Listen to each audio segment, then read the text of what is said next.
Okay, so this is Vegas's biggest comic now, although he just left town. But this is the star of Vegas. This is the guy who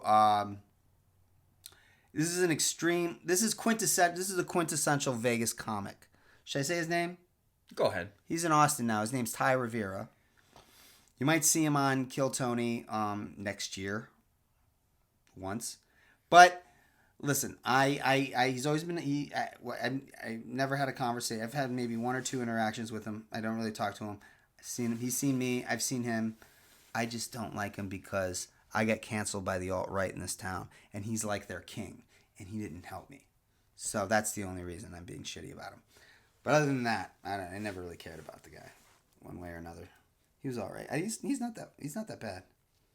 Although I have seen him do the same act at a feature that he does at an open mic, and I think that's weird for a 20-year comic. Mm-hmm. Like you're not working out at mics, but whatever, dude. I mean, there might have been a reason he was doing that. I never got at open mic, so I can't judge anybody. Okay, this is him trying to defend Matt Rife, and he's doing that move.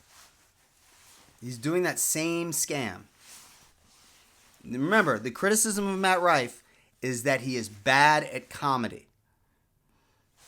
That. But trying to make it your entire cause and trying to make it so that Matt Rife is now canceled doesn't sound like the smartest way to go at it. And I think what a lot of the cancel culture people are forgetting is that the more that you do this and the more that people like Matt Rife just stand up to you and say, okay, I'm not going to make that an issue in my life, the more you guys look like the toothless dog you are. Because cancel culture had gotten so out of control a couple years back that people just got tired of it, and now it doesn't have the same effect. Also, really, because I seem to recall 2 college presidents who just lost their jobs.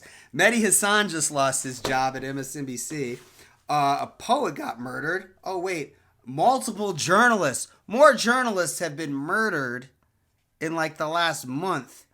Epstein associate Alan Dershowitz stopped Norman Finkelstein from getting his tenure. Yes, exactly. So I'm pretty sure cancel culture is alive and well. And I should have mentioned this in the Sarah Silverman clip, but I think to right-wingers, cancel culture is when people criticize you to them.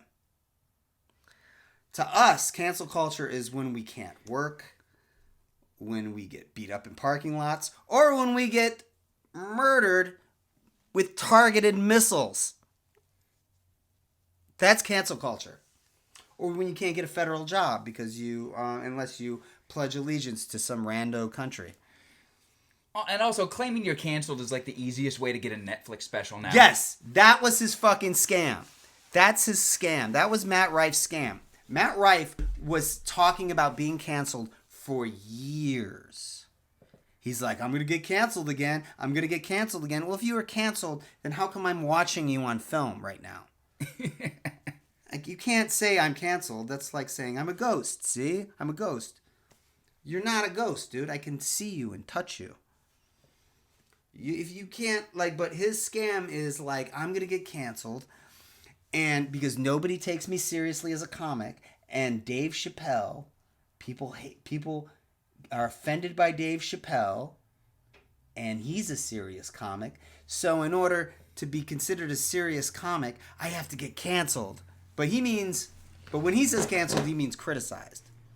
By the way, he legit... Nick Mullen's new special was more offensive than any of these guys, but because he's actually funny... That was a good special. You know what my problem with that special was? Is he had taken so long to put it out. I had built it up in my mind, what it was going to be. Mm-hmm. And I thought it was going to be the greatest piece of comedy ever created by any human being. Well, it was awesome, but I think... It was good. It was good, but a lot of new comedy specials, it was really common for comedy specials, when we were growing up in the early to mid 2000s, for people to build the closer as the biggest joke.